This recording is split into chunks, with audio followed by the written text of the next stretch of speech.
to remain unknown or underestimated, because to her, fights for human rights were actually part of larger struggles for free thought, for socialism, for theosophy, obviously, or for home rule in India. And I think it's really necessary to recall her specific fights for women's rights today.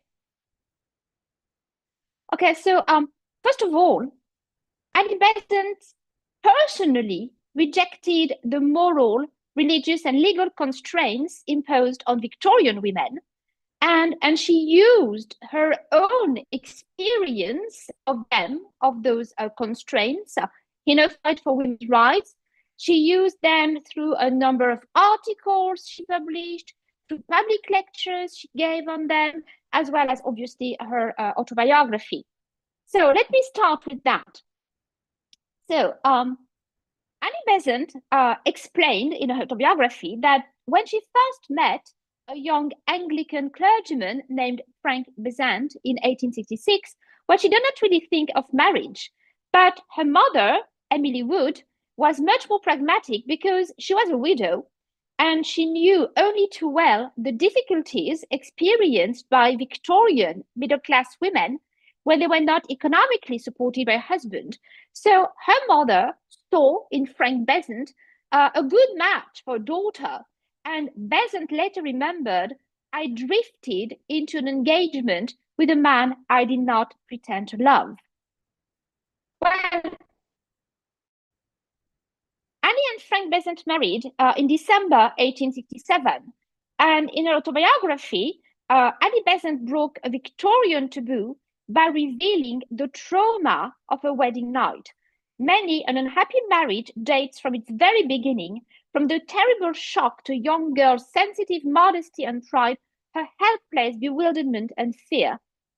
A few years later, in 1878, Besant was one of the very first Victorian women to write about conjugal rape in clear terms. That was in a pamphlet called Marriage as It Was, as It Is, and as It Should Be, a plea for reform. And she said, a married woman loses control over her own body. It belongs to her owner, not to herself. No force nor violence on the husband's part in conjugal relations is regarded as possible by the law. No rape can be committed by a husband on a wife. The consent given in marriage is held to cover the life. And to show you how subversive and really in advance of her own time that was, it was not until 1991 that a ruling denied her husband the right to rape his wife in England and Wales. And still in her autobiography, Besant also openly acknowledged her total lack of interest in being a Victorian middle-class wife. And there was an admission that was also quite subversive at the time. And she remembered quite sarcastically, ladies visiting me who talked only of servants and babies, troubles of which I knew nothing, who were profoundly uninterested in everything that had formed my previous life, in theology, in politics, in questions of social reform, and who looked on me as strange because I cared more for the great struggles outside than for the discussions of a housemaid's young man, or the amount of butter when dripping would have done perfectly well, my dear, used by the cook. Besant, for her part, tried this such social and moral expectations imposed on women at the time, but her husband responded violently. He, she said, with his very high idea of a husband's authority and a wife's submission, holding strongly to the master in my own house theory, as she remembered. Well, their son, Digby, was born in January 1869, and it had been a very difficult pregnancy, and it took Besant a long time to recover, yet she was soon pregnant again, and their daughter, Mabel, was born in August 1870. And Mabel was born prematurely because Annie Besant had actually endured violence at the hands of her husband, as that was later revealed by their family doctor. Meanwhile, Besant, exhausted by these close births, sank into a deep depression. But as she had no access to birth control, she lived really in terror of becoming pregnant again. And before this, she had also discovered something else. She had submitted a short story to the Family Herald, a Victorian weekly, and she had received 30 shillings, quite a nice sum at the time, for that story. However, she discovered that at the time, her husband owned all of his wife's earnings, and she discovered that only when Frank Besant pocketed her money. And things went from bad to worse between them from then on. By 1872, Besant had lost her Christian faith, and she announced to Frank that she would no longer take communion, not even at his own church. He was a clergyman, remember, St. Margaret's Church in Sibsey, a village in Lincolnshire. Frank, of course, feared for his reputation, and he gave her an ultimatum: communion in his church or separation. She was only 25 years old at the time, and in an incredibly courageous move for the time, she chose the second option. She was helped in that by her brother, Henry Wood. Henry was aware of the marital abuse she had endured, and he helped her negotiate a legal deed of separation. They could not divorce because divorce at the time could only follow adultery, and there had been no adultery, obviously. However, thanks to the Married Women's Property Act that had been passed in 1870, Besant could at least free herself from her husband's economic control. But she was still legally married to him until his death in 1917, meaning that she could not marry again, and also she was not allowed to get back to her maiden name. That is, she had to be called Annie Besant until, well, he died. But what she did was to modify the pronunciation. That is, Frank was actually called Frank Besant, and she decided that since they were separated, she would be called Annie Besant to rhyme with pleasant, she said, which was a subversive way, again, to underline the fact that she was separated from her husband. And as for their children, Besant gained custody of Mabel, her daughter, but Digby, her son, was to stay with his father, and she could only visit him for 1 month a year. So, knowing all of this, it should come as no surprise that in 1874, Besant devoted a very first public lecture to the political status of women, using arguments against the social, civil, and legal discrimination imposed on women, arguments that were inspired from her own personal experience. So that was the first public lecture, and symbolically, she later recalled that she had found her lecturer's voice from a male standpoint, from her own husband's. Alone in the great silent church, I shall never forget the feeling of power and delight, but especially of power that came upon me as I sent my voice ringing down the aisle. So a very feminist point of view. So after carrying an impressive amount of legal research, Besant detailed her findings in 1878 in the already mentioned Marriage as It Was, as It Is, and as It Should Be, a plea for reform. And she denounced the fact that, as she had discovered, in getting married, Victorian women really abdicated their legal existence. And what's interesting is that Besant's feminism was in fact a call for gender equality, for marriage as a partnership. And she defined marriage thus: marriage ought no more to affect a woman's position than it does a man's, and should carry with it no kind of legal disability.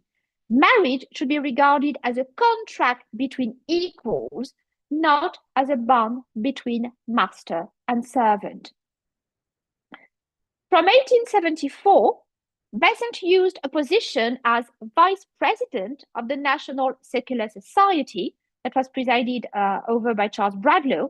She used that position also to denounce the patriarchy of the Victorian society, a patriarchy rooted in and justified by traditional Christian institutions.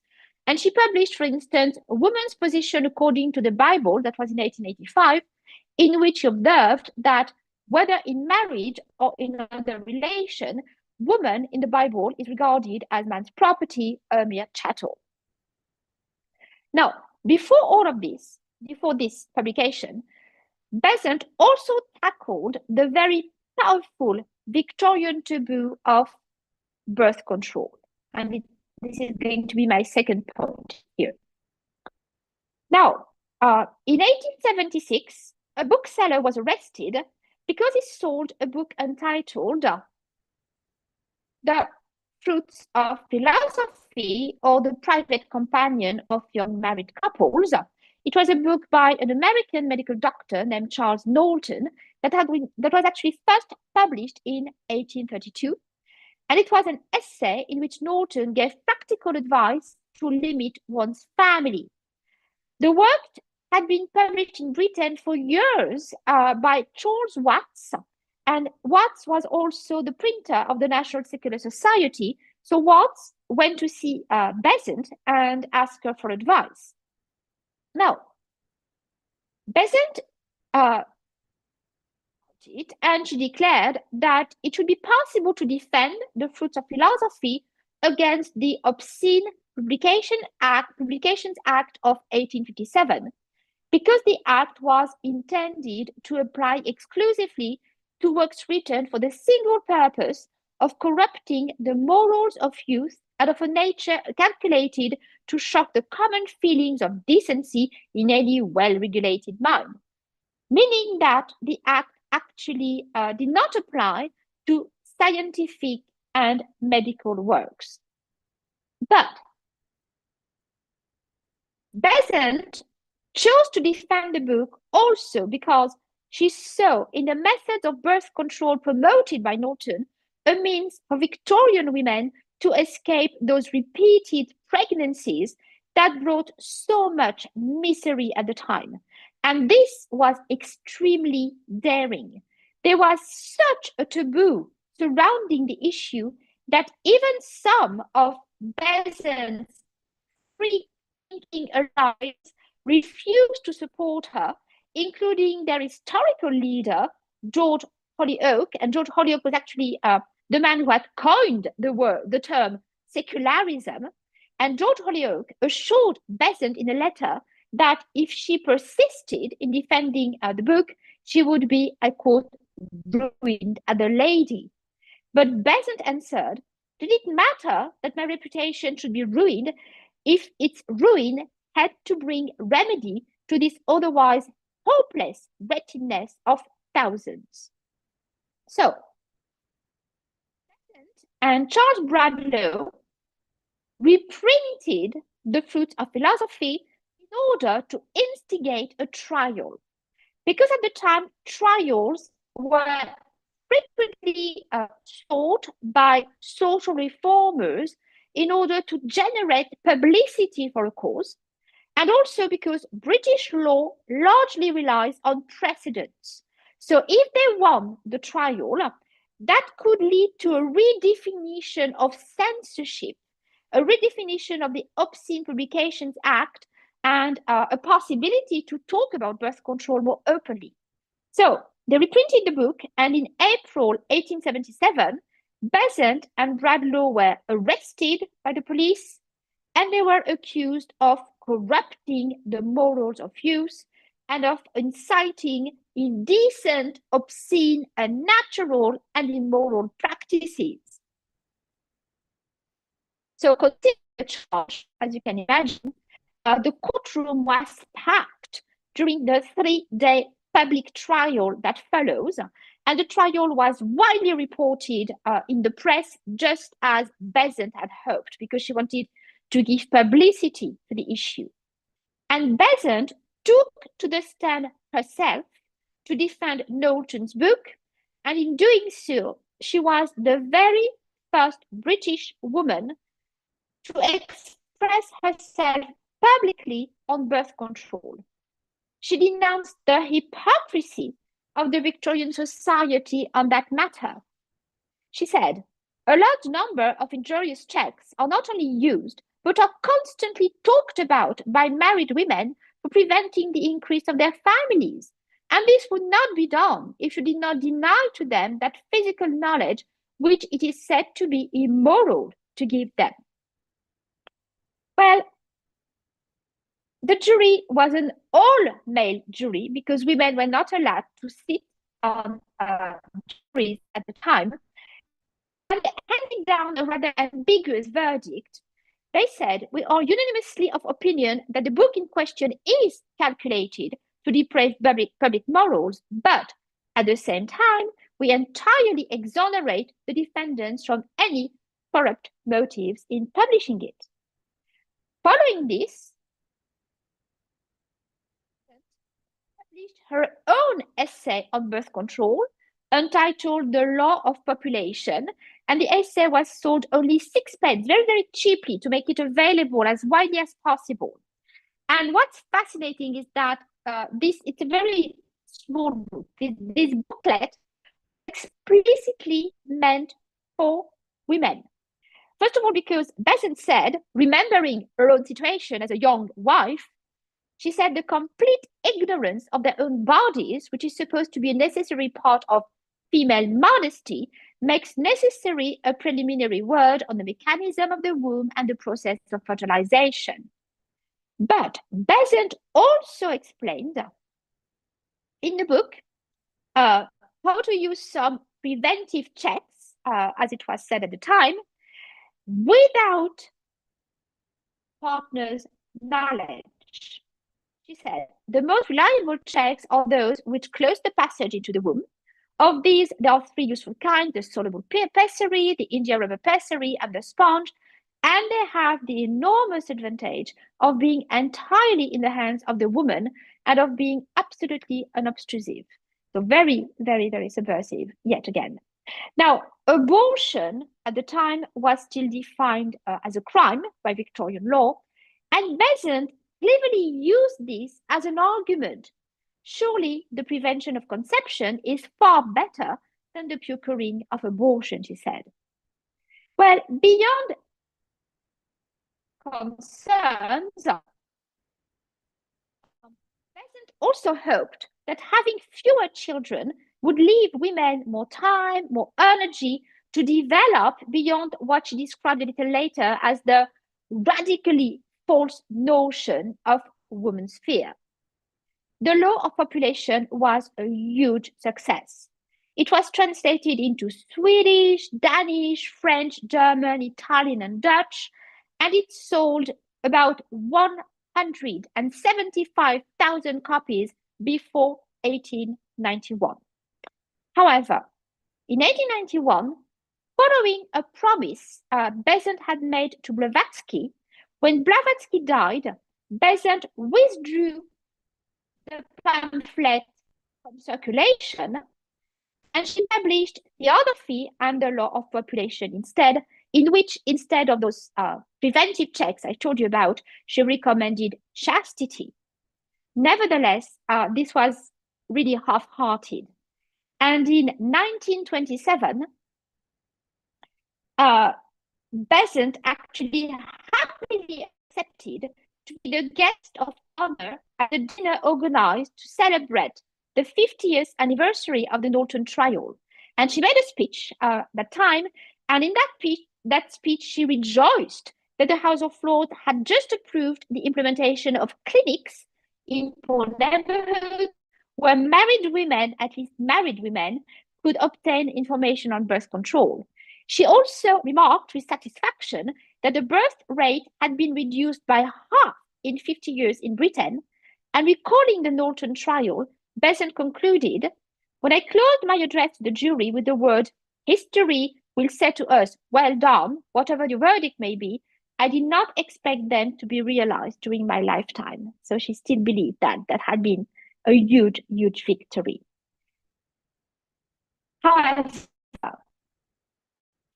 that victory was at a very high cost because the Norton trial encouraged Frank Besant to demand custody of their daughter Mabel, who was at the time 7 years old. There was a trial once again over that custody that took place in 1878. Once again, Annie Besant conducted her own defense. Frank, for his part, did not even show up, he did not even attend the trial. But his lawyers declared that if Mabel were raised by a mother, she would be outcast in this life and damned in the next. And the judge sided with them, claiming, speaking of Besant, that no modest woman will associate with one who spreads among her sex the knowledge which will enable her sisters to limit their families. There again, Besant sized her ordeal, and she used it to denounce the gender bias of the rules that governed custody. And that actually led her to the next struggle. Because following those two trials, well, Annie Besant by then had a pretty good knowledge of the law, and she considered taking the bar exam in order to become a lawyer herself. However, that was possible because before 1919, women were not allowed to qualify as a barrister or a solicitor in England.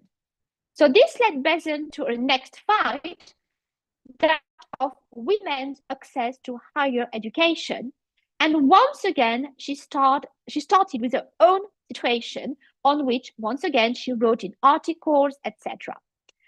So in 1878, that same year, the University of London became the first in Britain to admit women on equal terms with men.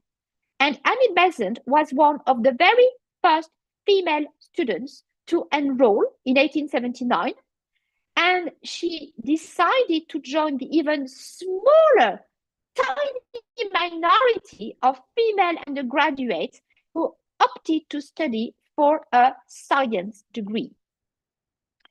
Now, by 1882, 3 years later, Besant had received a first class in most of her exams.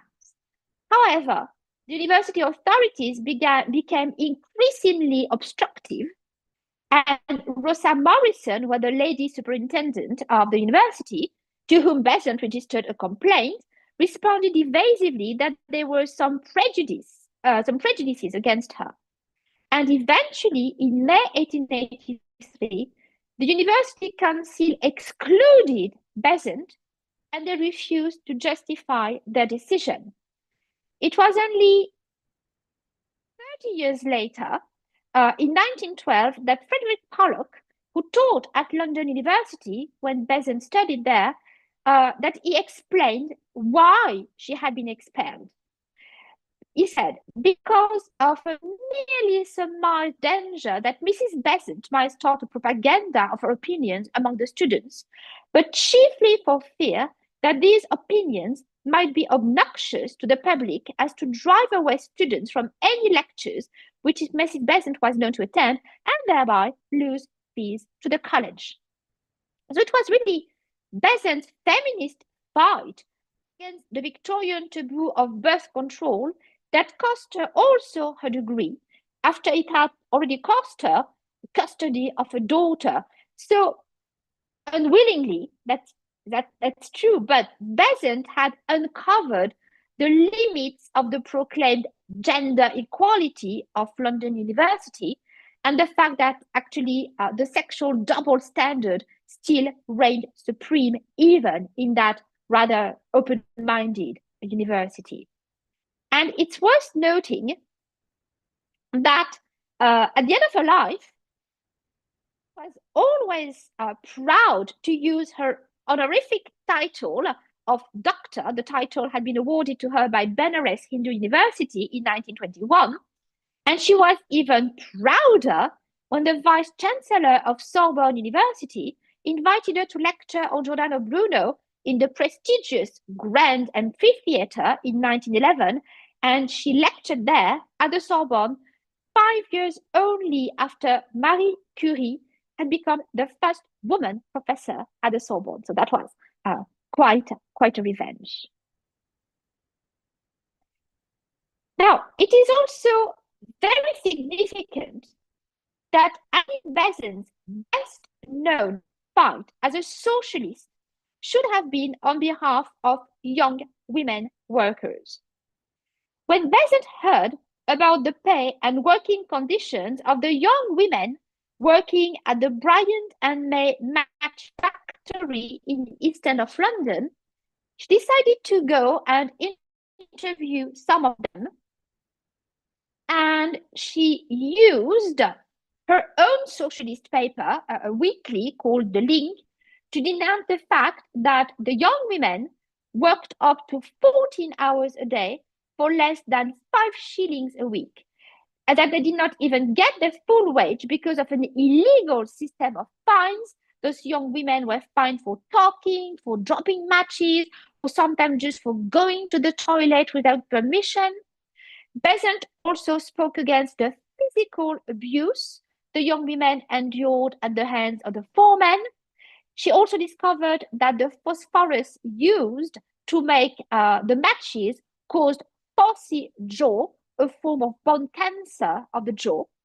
And she denounced all of this in that article in a paper. Bryant and May reacted to Besant's article first by attempting to force their match girls, as they were known, to sign a statement that they were very happy with the working conditions.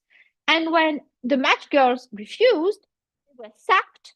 So the whole of them, 1,500 of them, went on strike. The next day, a delegation of those match girls went to ask for Besant's help, which she accepted to give, obviously. She then launched a strike fund to help them financially. She embarked on a campaign against Bryant and May. She also accompanied a delegation of those young women to Parliament so that they could testify to Parliament about their working conditions.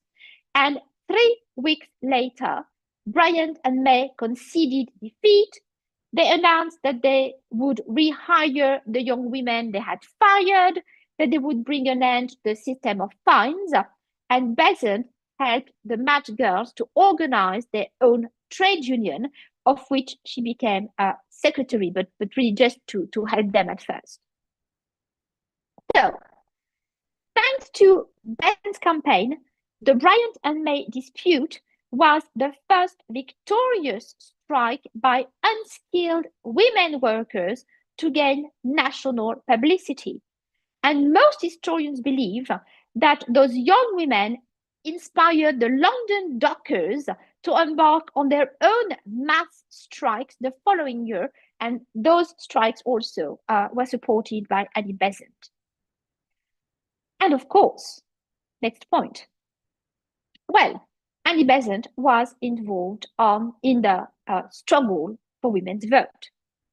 Although the vote was property-based, all British women had been explicitly excluded from the right to vote for Parliament since 1832.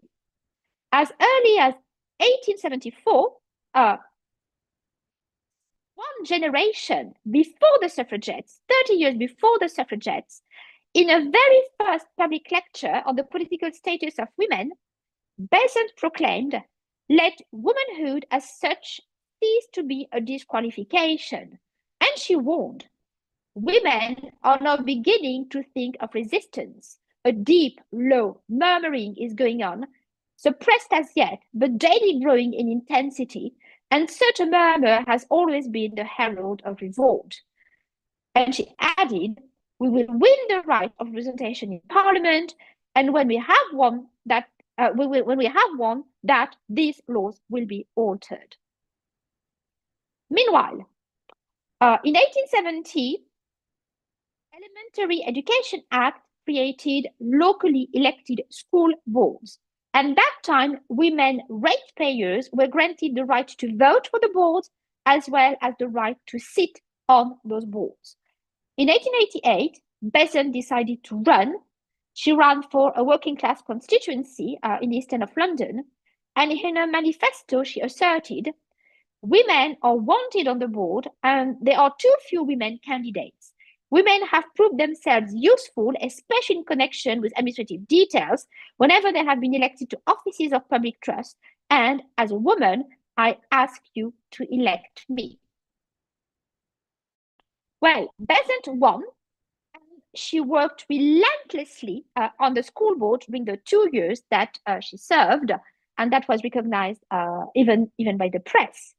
And actually, in 1890, Reynolds' newspaper used Besant as an example when the House of Lords, the bill introduced to allow women to sit also on city council. And Reynolds' newspaper concluded the article saying that some of these stupid Tories are afraid that able women who are now taking part in public life will put them to shame, as Mrs. Besant has, for instance, on the London School Board. Now, even though Besant lived in India for most of the year from 1895, she was still involved with the fight for women's vote in Britain. She marched with the women's coronation procession, in which about 40,000 women took part in June 1911, a few days before King George V's coronation. And the procession was actually an answer to the official coronation ceremonies that were totally dominated by men. And that evening, Besant addressed a crowd of 10,000 gathered at the Royal Albert Hall, and she concluded her speech. The speech was just entitled Votes for Women, with a call for universal brotherhood and gender equality. And that was greatly applauded, especially when she said, "Do you think we're here tonight to support a women's movement? It is not a women's movement, it is a human movement. Men and women cannot be separated into two distinct classes. There is but one humanity." The next year, in 1912, Besant took up the struggle again, that time with a letter published in the Times, and the letter was entitled A Plea for Militant Policy. And she told readers that only the right to vote would allow women to improve their status and economic condition. And she also condemned the violent repression of the suffragettes, exclaiming, and you can feel that there was probably some painful personal memories here, exclaiming, "Why you do not punish wife beaters as heavily as that?" And the following months, Besant once again addressed a large gathering at the Royal Albert Hall, and she justified the suffragettes' militancy in a speech again.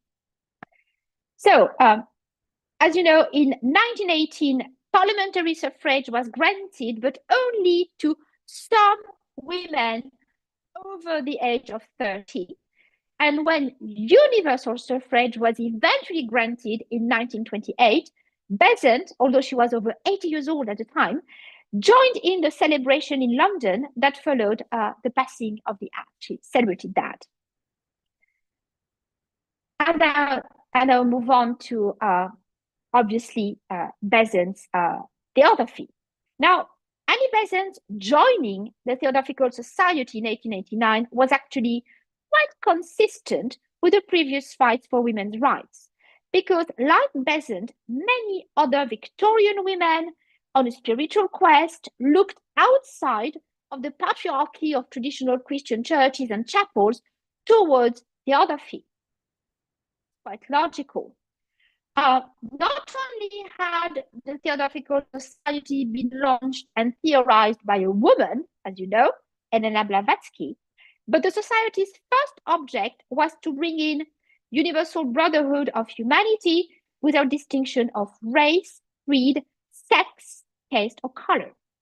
And for this very reason, historian Olive Banks estimated that about 10% of the British women who actively fought for women's rights belonged to the Theosophical Society at one time or another between the 1890s and the 1930s.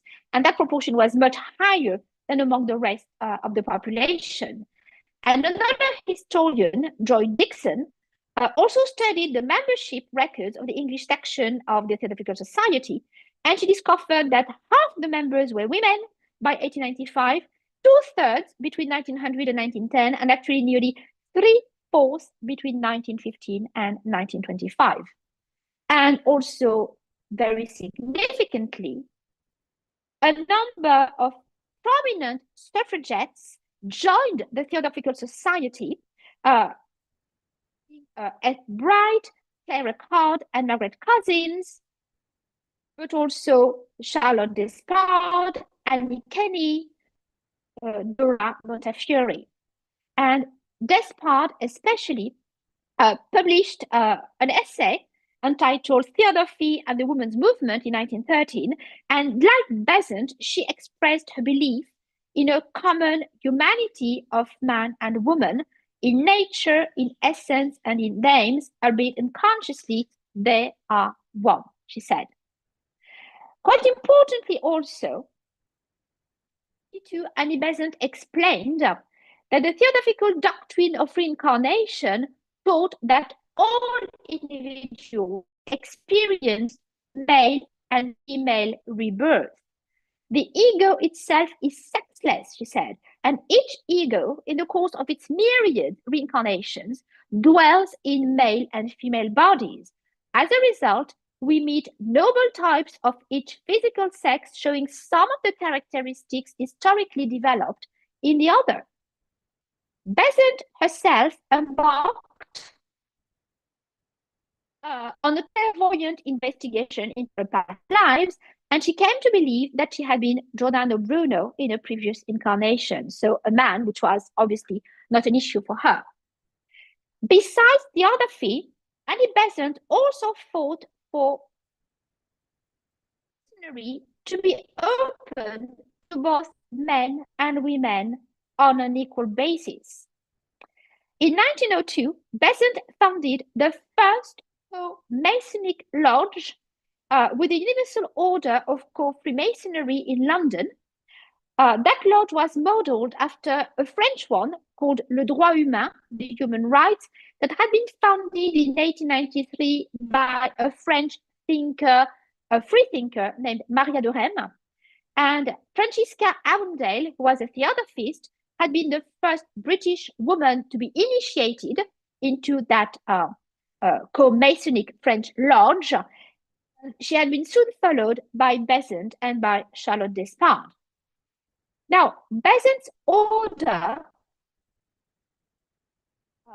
co-Freemasonry, admitted women on the same terms as men, and she explained in 1909 in the Co-Mason, the periodical, that a movement which professes to be a brotherhood of humanity cannot accomplish its object if it refuses entry to one half of the human family. Co-Masonry, as devised by Besant, was highly ritualized, and women and men had equal access to the whole hierarchy of ranks, titles, and attributions. And significantly, Besant chose to march in full Masonic regalia during the women's coronation procession in 1911 that I told you about. By the 1920s, under Besant's leadership, co-Masonry could boast 40 lodges in England, 10 of which in London, and several lodges in India, which leads me to my next and last point, that is that of Annie Besant and women's rights in India. And that point, as you shall see, is a little bit more difficult. Because in spite of Besant's commitment to women's rights, a position when it came to Indian women remains to this day ambiguous and controversial. Besant settled in India in 1895, and she immediately joined in the call for a cultural and spiritual revival in India. And as a result, at first, she did not allow herself to criticize the traditional customs that weighed on Indian girls and women, not even child marriage, or the fact that widows could not marry again and were actually ostracized. Okay, now choose to say the reforms imposed by the British had mostly been opposed by the Indian population. The Hindu Widows Remarriage Act of 1856 was even considered to be one of the causes for the Indian Rebellion of 1857. And the Age of Consent Act of 1891, which raised the age of sexual consent for Indian girls from 10 to 12, was 16 for British girls. So you can see the difference here still, but well, that act opposed not only by Orthodox Hindu religious leaders, but also by some nationalists because they were against all kind of colonial interference. Furthermore, Christian missionaries also used the argument of women's conditions in India to vilify Hinduism. So it's true that Besant's situation was quite complex. However, in 1894, she tried to justify her caution as regarded Indian women's position through cultural relativism. She said Hindus look with great disapproval on many of the ways and customs of European women and consider that the Western ideal of womanhood is far lower than their own. That created reactions. The Women's Signal, an English feminist paper, reported Besant's remarks, and they expressed their concern, recalling the significance of Besant's feminist fights up to then. And they said, it was wiser, surely, if Mrs. Besant, who in the past had so nobly stood for women, were to face the evils as she finds them and as they exist, and to throw the weight of her fine intellect into the work of Eastern reform. However, Besant's tolerance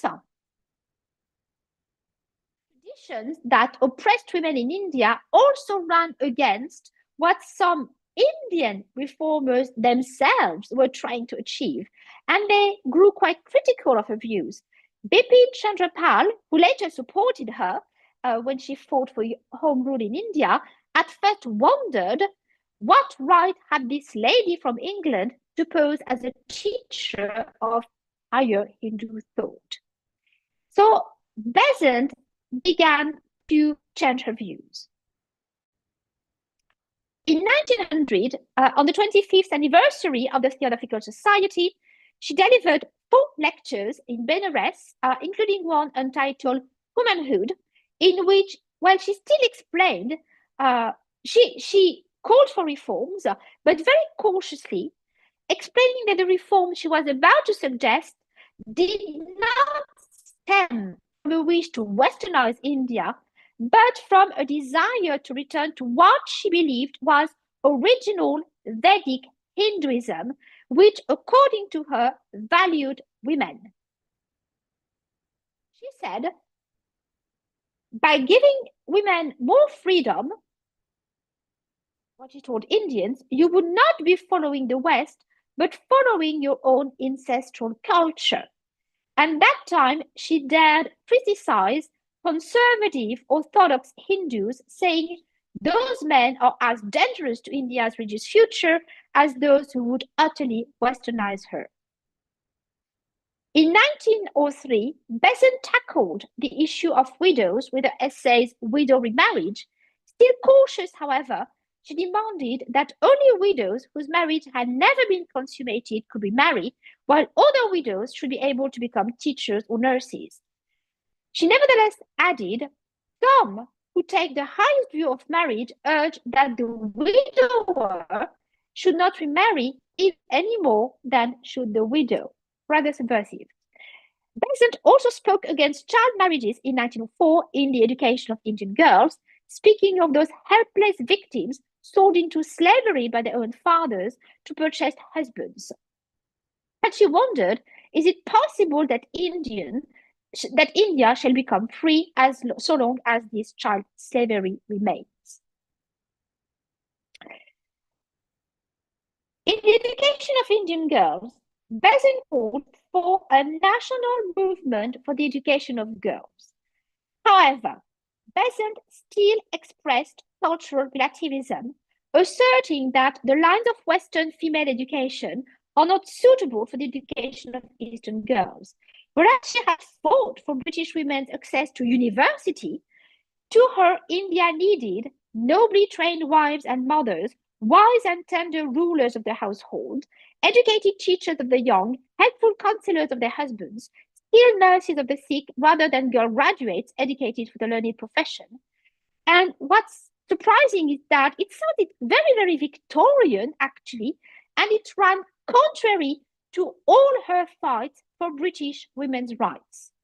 But Besant concluded that given a future in the home, only elementary education was necessary for Indian girls, along with classes on household management, as well as music, drawing, and needlework to add to the charm of the home, she said, which was once again a very traditional Victorian view of girls' education. And ironically, that view was not very different from that of the missionaries.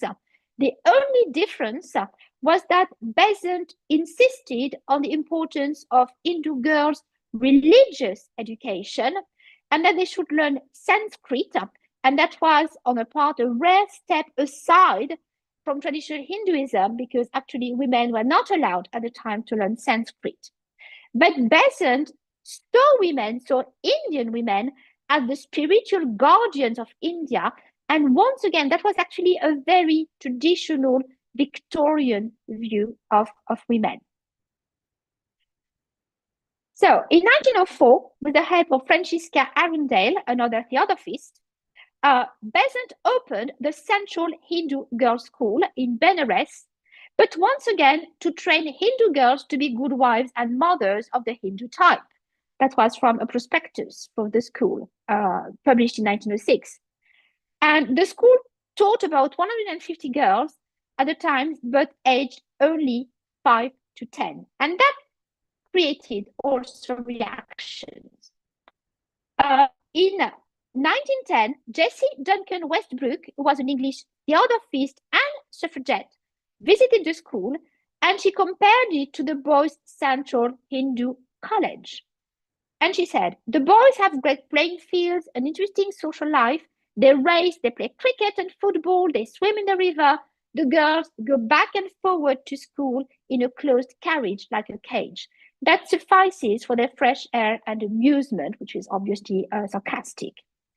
And yet, in spite of those shortcomings and criticism, the girls' school became the model of the many girls' schools opened in India by the Theosophical Society during the 1900s, after Besant sent a letter to the various branches in 1905, still explaining that the ordinary English or missionary education given to girls is destructive of all Hindu ideals and of the sanctity of the Hindu home. The most religious Hindus, therefore, rigidly guard their wives and daughters from its influence.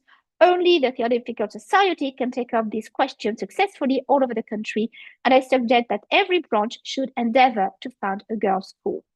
A positive point, however, was that a number of the teachers in those schools were actually Hindu widows who had been trained through the Theosophical Society to become teachers. Things really changed when Besant became actively involved in a campaign for Indian home rule from the 1910s.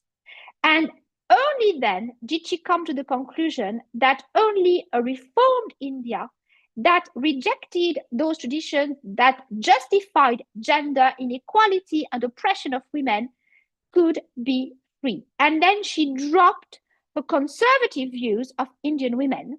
And by 1913, in a series of lectures given in Madras and published as Wake Up India, Besant asserted that Indian men do not deserve to be free politically until they give freedom socially to Indian women. Following on this was a huge change. In 1917, Besant became president of the Women's India Association when it was founded by feminist theosophists, Dorothy Jadasa, Margaret Cousins, Irabai Tata, Sarojini Naidu, among a number of other women. They call themselves the Daughters of India, and their objectives were to promote women's education, women's suffrage, women's right to elected office. They wanted also to abolish child marriage, to raise the age of sexual consent to 16, and Besant at that time was president, meaning that she agreed with all of that. And the Women's India Association managed to gather about 4,000 women with about 80 branches. And meanwhile, Besant had become one of the main leaders of the Indian nationalist movement, to the point of being put under house arrest by the British in 1917. And when she was released in December that year, she became the first woman to be elected president of the Indian National Congress, meaning that, once again, as an example, I mean, her feminism could be seen through her example of accepting that presidency. And as president of the Indian National Congress, she added women's suffrage to its resolutions. In 1918, when Britain granted limited parliamentary suffrage to women, the law did not apply to the rest of the empire, meaning it did not apply to India. So the Women's India Association protested, organized petitions, and that, of course, included Annie Besant.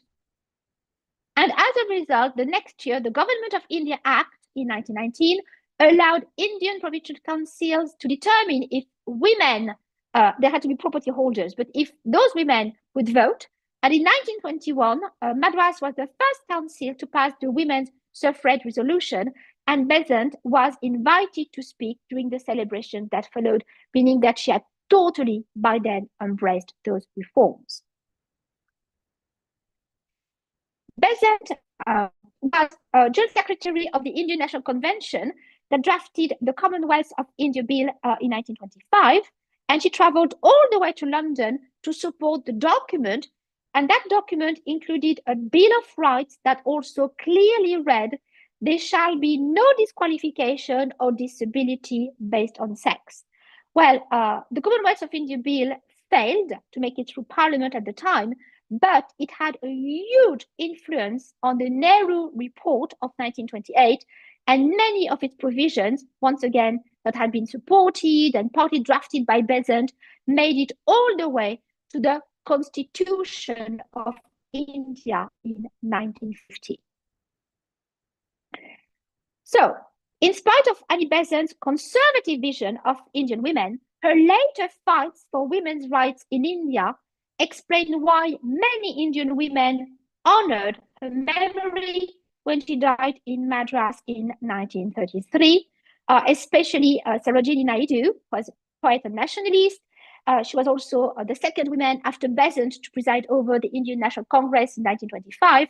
And she said about Besant, about her sister in fight, "For the women of India, she had done more in her time than any other single Indian woman." But as we saw, Besant had long fought for British women's rights also, and her feminism, in spite of its flaws, in spite of its limits or its ambiguities sometimes, her feminism greatly deserves